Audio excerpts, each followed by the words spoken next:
Pour moi, le digital workplace, c'est vraiment l'environnement de travail de l'utilisateur du futur. Donc, il y a plein de choses qui vont arriver dans ce digital workplace. Aujourd'hui, on a une convergence des outils et des solutions pour permettre plus de productivité aux utilisateurs. C'est des choses qui peuvent se développer encore plus, notamment au travers des assistants personnels. Pour moi, demain, on a déjà des technologies type Amazon Echo ou Cortana qui apparaissent. Donc les technologies sont là.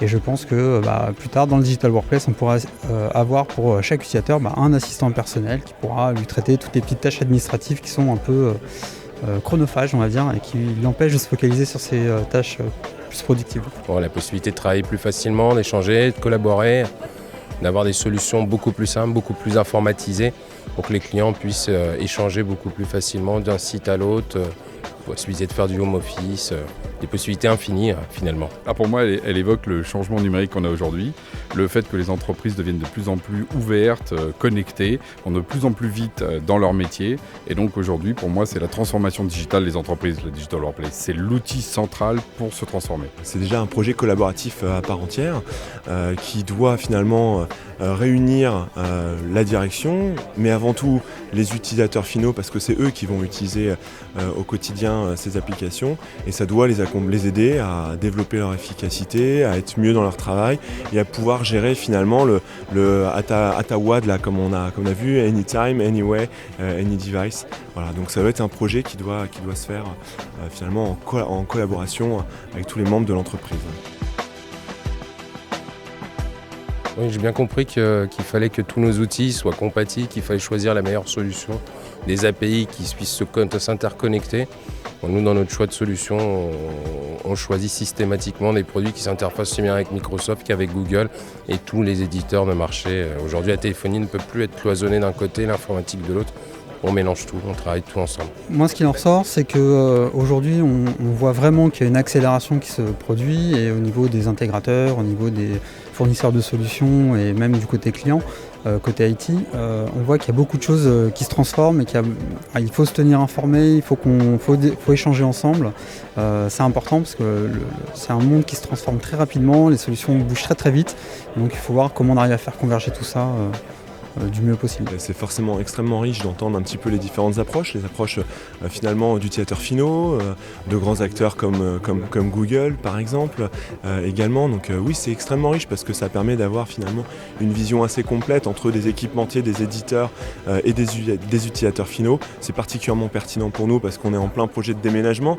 Donc forcément, on s'intéresse à ces projets de digital workspace pour voir comment finalement nous-mêmes on doit faire évoluer notre culture et pour réussir ce projet fondateur dans notre évolution. Les tables rondes étaient vraiment très intéressantes, avec un angle d'abord sur la question de la convergence. Vraiment, on voit la partie ce que j'appelle synchrone, asynchrone. Là, c'est le premier point, la bureautique avec, par exemple, tout ce qui était le monde du telco. Et puis la deuxième question, c'est effectivement comment est-ce qu'on s'empare de ça ? Elle est où la gouvernance ? Qui décide ? On voyait aussi le poids des DSI face au métier.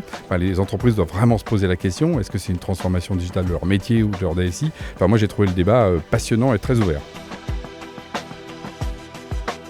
Moi, je pousserais bien sur le sujet des assistants personnels. Là, pour le coup, c'est un sujet que je suis. Le Gartner, dans un de ses rapports, indiquait que sur 2019, 2020, 2021, ça allait se développer fortement. Donc moi, j'y crois. Donc ça peut être un sujet intéressant à évoquer la prochaine fois. Peut-être tout ce qui est lié au réseau informatique, le SD-WAN, les nouvelles possibilités qui apparaissent, vous savez, de contrôler à distance un réseau, de contrôler à distance une téléphonie, une informatique.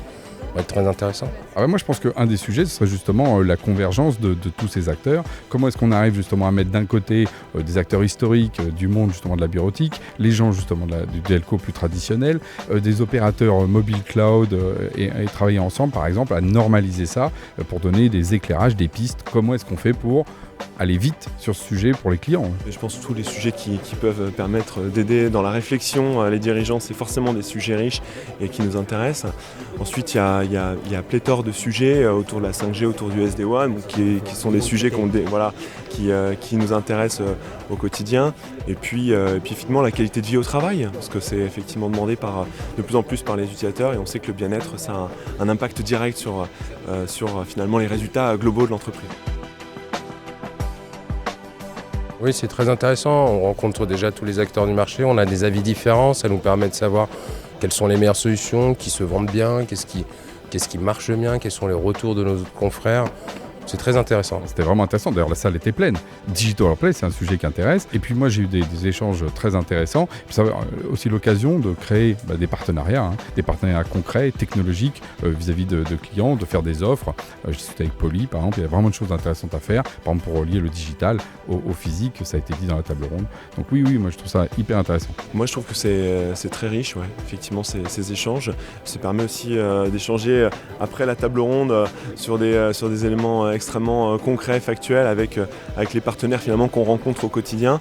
Mais l'échange table ronde, ouais, je trouve est extrêmement dynamique. Ouais.